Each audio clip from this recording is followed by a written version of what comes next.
उम्मीद करता हूँ अच्छे होंगे आप लोग। चलिए एक बार फिर से मैं स्वागत करना चाहूंगा आप लोग को इस नए चैनल पे, यानी कि अपने यूट्यूब चैनल। ठीक है, आज हम लोग क्लास 8 का दूसरा वीडियो करने वाले हैं, स्क्वायर एंड स्क्वायर रूट का। हम लोग एक वीडियो पहले ही देख चुके हैं। चलिए देखते हैं आज का वीडियो बिना देरी किए हुए। देखिए आज हम लोग को सीखना है स्क्वायर रूट्स। स्क्वायर रूट्स में दो प्रकार का मैंने सीख लिया, दो प्रकार का मैंने बताया था। एक होता है फैक्टराइजेशन मेथड, एक दूसरा होता है डिवीजन मेथड।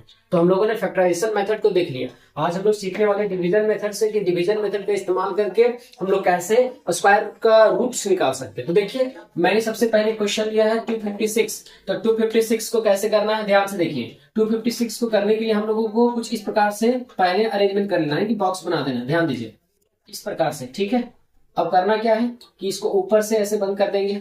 अब क्या करना है, कुछ गैप लेना है। यहाँ पे गैप लेने के बाद इसको हमको ऐसे करना है। ठीक, अब ध्यान दीजिएगा पेयर बनाना है। तो यहाँ पे देखिएगा कि आपका पेयर बनेगा, दो का पेयर बनाना है राइट साइड से। तो दो का पेयर बन गया और एक यहाँ पे सिंगल पेयर। तो सबसे पहले क्या करना है कि पेयर आपको दाहिना तरफ से ही बनाना है। और यहाँ कुछ नहीं, आप जीरो भी लगा सकते हो, लगाने की आवश्यकता नहीं है। अब आपको यहाँ एक ऐसा नंबर सोचना है जिसका टेबल पर यानी उसी का स्क्वायर करने पर या तो 2 आ जाए, यानी कि पहला डिजिट आ जाए, या तो उससे कम आए। ठीक, तो चलिए 2 लाने के लिए अगर मैं 1 रख देता हूं, तो एक यहाँ रखें तो एक यहाँ भी रखना पड़ेगा आपको। तो 1 और 1 का स्क्वायर कितना होता है 1, यानी कि यहाँ पे कितना रखना पड़ेगा 1।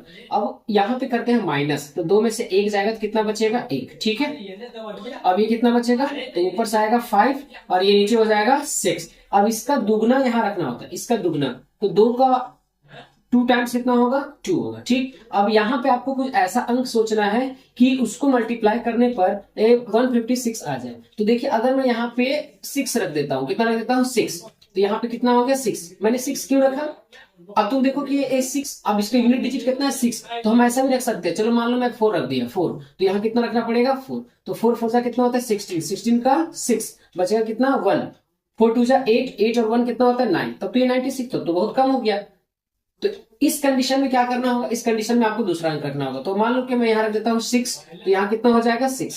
तो 6 को 6 से मल्टीप्लाई करेंगे तो 6 6 जा 36 और 36 का कितना होगा 6 होगा। ठीक है, और बचेगा कॉमन कितना हो गया 3। तो 6 2 जा कितना होगा 12, 12 और 3 कितना होता है 15। तो 15 यहाँ हो जाएगा। ठीक, तो अब आप देख सकते हो कि अब लगभग कितना हो गया, ये पूरा का पूरा कट गया, मतलब पूरा का पूरा रिमाइंडर कितना हो गया 0। तो आपको रिमाइंडर 0 बनाना है। ठीक है, आपको रिमाइंडर क्या बनाना है 0। तो देखिए कितना हमको रूट किसका निकाल रहे थे, तो वो 256। इसका मतलब 2 5 और 6, इसका हम लोग क्या निकाल रहे थे स्क्वायर रूट। तो इसका स्क्वायर रूट कितना बराबर हो गया, तो जो ऊपर आएगा वही आंसर हो गया। तो इसका आंसर कितना हो गया 16। This is your answer. ठीक है, तो ये इस विधि। चलिए दूसरा क्वेश्चन देखते हैं।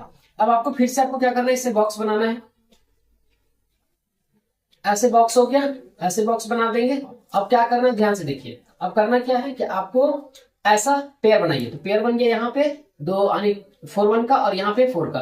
अब आपको पहला डिजिट को कैंसिल आउट करना है। तो अगर मैं 1 रखूंगा तो एक का टेबल में 1 ही होगा, लेकिन मैं यहाँ पे कितना रख देता हूँ 2।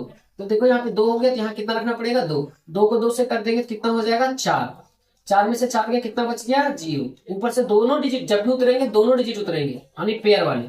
अब आपको एक इसका डबल यहाँ रखना होता है, यानी कि 2 2 जा कितना हो गया 4। अब आपको सोचना है कि यहाँ कितना रख दें कि 41 आएगा, है ना। तो एक ही उपाय है कि यहाँ पे 1 रख दीजिए और यहाँ 1 रख दीजिए। तो 41 को 1 से मल्टीप्लाई कर देंगे तो कितना हो गया 41। अब आप देख सकते हो कि 41 में 41 गया तो कितना हो गया 0। इसका मतलब किसका रूट निकाल रहे थे 4 4 1, और इसका जो रूट हो गया कितना हो गया, तो सर 4 4 1 का कितना हो गया 2 और ये कितना हो गया 1। ठीक है, ये आंसर। अगला क्वेश्चन देखिए। इस टाइप का क्वेश्चन को कैसे क्रिएट करेंगे, कैसे बनाएंगे, देखिए फिर से आपको ऐसे करना है। फिर से यहाँ से ऐसे हो गया, ठीक है ऐसे हो गया। अब आपको क्या करना है ध्यान से देखिए, पेयर बनाना है। यहाँ पे ये 0 का यहाँ पे, तो यहाँ कितना हो गया 3 से लगा देंगे तो 3 3 जा कितना होता है 9 9 होता है। 9 में से 9 गया तो 0, ऊपर से डबल 0 उतर जाएगा। अब किसका टेबल में, तो 0 का टेबल में। अब 3 का टेबल यहाँ मल्टीप्लाई करेंगे, 3 2 जा कितना होता है 6। 3 2 जा 6 हो गया। 0 से लगाएंगे तो 0 बार में टोटल 0 0 हो जाएगा। ठीक है, अब यहाँ पे 0 0 हो गया तो यहाँ पे कितना हो गया 0। इसका मतलब मेरा 900। ठीक है, तो इसका क्या निकालना था रूट, तो 900 का रूट कितना हो गया 3030। चलिए दूसरा मार्कर लिखता हूं। देखिए अब इसमें क्या है, नेक्स्ट जो आपको करना है वो क्या करना है ध्यान से देखिए दोस्तों। तो ये 900 हो गया, 900 का 30 हो गया। इसका मतलब 900 का मेरे पास कितना आ गया 30। तो ये 900 का हो गया 30। अब अगला जो करना है देखिए 1020 1024, तो इसको कैसे करेंगे, फिर से ऐसे करेंगे। ठीक है, ध्यान से देखो।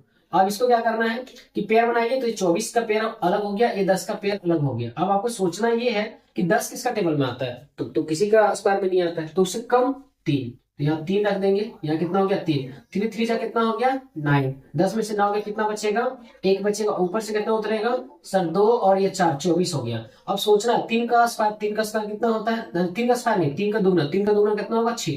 अब आपको 124 लाना है, तो कैसे क्या रख दें, तो यहाँ इंडियो डिजिट 1 है ना, तो ऐसा करते हैं यहाँ पे 2 रख देते हैं और यहाँ कितना रख देते हैं 2, तो 2 और 2 का स्क्वायर यानी कि 2 2 से मल्टीप्लाई करेंगे तो 2 2 से कितना हो गया 4, और 6 पे 2 से करेंगे तो 6 2 का कितना हो गया 12 हो गया ना। अब क्या करना है 124 में से 124 माइनस करेंगे तो 0, तो अब कितना हो गया देखिए, निकाल किसका रहे थे 1024, तो 1024 का क्या निकाल रहे थे रूट, तो 1024 का रूट कितना हो गया 32।